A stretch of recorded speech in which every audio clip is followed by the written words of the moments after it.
എല്ലാ ദിവസവും രാവിലെ 2 മലക്കുകൾ ഭൂമിയിലേക്ക് ഇറങ്ങി വരുന്നുണ്ട്. 2 മലക്കുകൾ.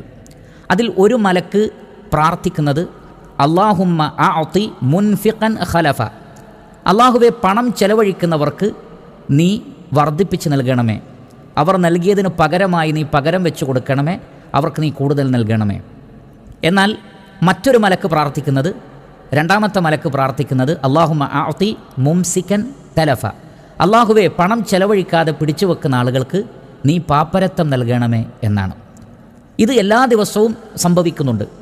അതുകൊണ്ട് തന്നെ ഈ 2 മലക്കുകളുടെ പ്രാർത്ഥന, ആ പ്രാർത്ഥനയിൽ ഒന്നാമത്തെ മലക്ക് പ്രാർത്ഥിച്ച പ്രാർത്ഥനയിൽ നമ്മൾ ഉൾപ്പെടണം.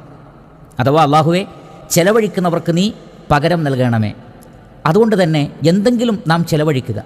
അത് കുടുംബത്തിൽ ചെലവഴിക്കുന്നതാണെങ്കിലും കുഴപ്പമില്ല, പാവപ്പെട്ടവർക്കും ഫക്കീറുകൾക്കും ഒക്കെ ആർക്കാണെങ്കിലും അർഹതപ്പെട്ടവർക്ക് ചെലവഴിക്കുക. നമ്മുടെ മക്കൾക്കും നമ്മുടെ വീട്ടിലുള്ളവർക്കും മാതാപിതാക്കൾക്കും ചെലവഴിക്കുകയാണെങ്കിലും ആ ഒരു സദഖയുടെ പ്രതിഫലം പ്രതീക്ഷിച്ചുകൊണ്ട് തന്നെ നമ്മൾ ചെലവഴിക്കുക. എങ്കിൽ എല്ലാ ദിവസവും ഈ മലക്കിൻ്റെ പ്രാർത്ഥനയിൽ ഉൾപ്പെടാൻ നമുക്ക് കഴിയും. അതിലൂടെ വലിയ ബറക്കത്ത് നമ്മുടെ സമ്പത്തിലുണ്ടാകും. അതേ സന്ദർഭത്തിൽ രണ്ടാമത്തെ മലക്ക് പ്രാർത്ഥിക്കുമ്പോൾ ആ പ്രാർത്ഥനയിൽ നമ്മൾ ഉൾപ്പെടാനും പാടില്ല. എന്താണ് പ്രാർത്ഥിക്കുന്നത്?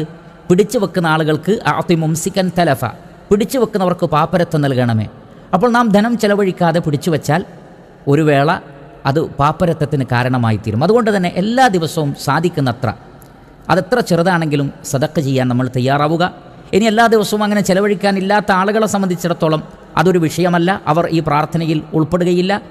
മറിച്ച് ധനമുണ്ടായിട്ടും ചെലവഴിക്കാതെ പിടിച്ചു വെക്കുമ്പോഴാണ് അവർ യഥാർത്ഥത്തിൽ പാപ്പരത്വത്തിന് അർഹരായിത്തീരുന്നത്.